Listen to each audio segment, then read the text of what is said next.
want to just quickly, in the interest of time also, Professor, move to the whole China comparison. Sure. Can you sketch out an image for what that comparison looks like? Well, the comparison leads to the following, that I will make 2 points. One is about the demographic dividend.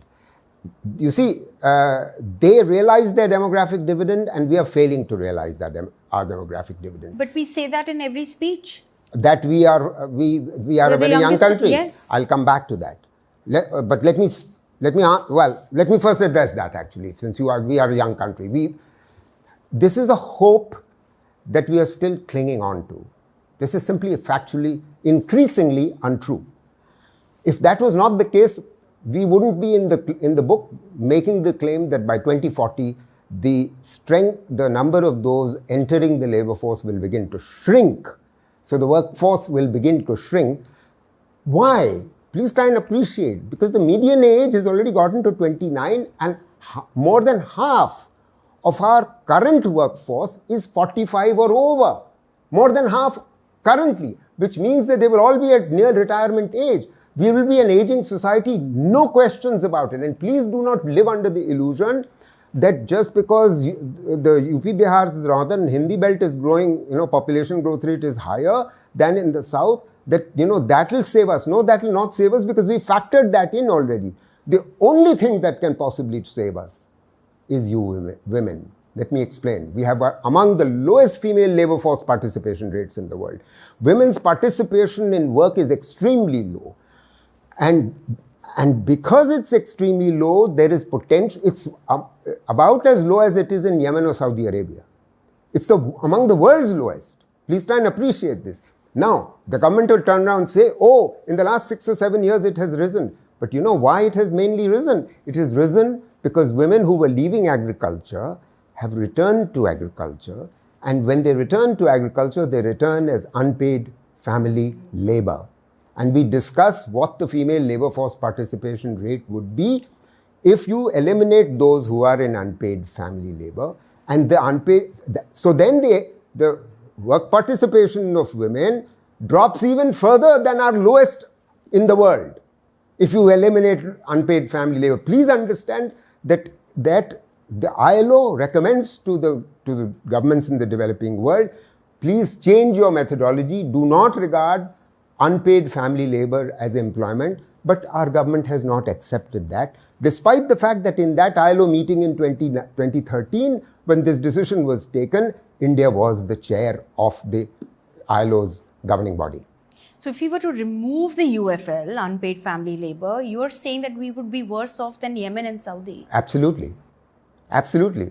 Well, why are you surprised? Bihar has when you include UFL, unpaid family labor, Bihar's labor force participation rate is 13%. Right. That's a shocking number. UP is just, 20%. Why? Because we haven't educated these girls. They don't have the aspiration to go and do anything else. No, and quite apart from the fact that the jobs are not growing in the non-farm sector. Also, I suppose there is something for the corporates to take back, whether there is the working environment for the girls to actually feel safe, have a conducive working environment. Absolutely. So maybe there is a lesson for them as well. Absolutely, no question. You see, parents would send their children, their girls to work if the jobs were being created in clusters close to, non-farm clusters close to their homes. And clusters do exist. The point is, if the government is going to undertake policies which actually attack the growth of MSMEs, which are mostly in these clusters, then how will the non-farm jobs grow? The reason why non-farm jobs are not growing mostly is because most of the jobs in any case are not created by the capital-intensive corporates. They tend to be created by the MSMEs. And the unfortunate problem is that the government's policy framework is simply lacking. It's missing. If anything, it has attacked it, as I have demonstrated in the earlier formulations. So, Professor, help us close the loop on the China sketch. You were drawing out a sketch on China. So the point is that they grew fast for the following reason. They actually not only invested in the 5 types of basic social services which led to the first synergy being realized, which improved human capital. Their human capital level when their economic reforms began and their fast growth rate began around 1980 onwards, was much higher than ours, because we just didn't invest in the health, education, or the nutrition of our families, especially in rural areas.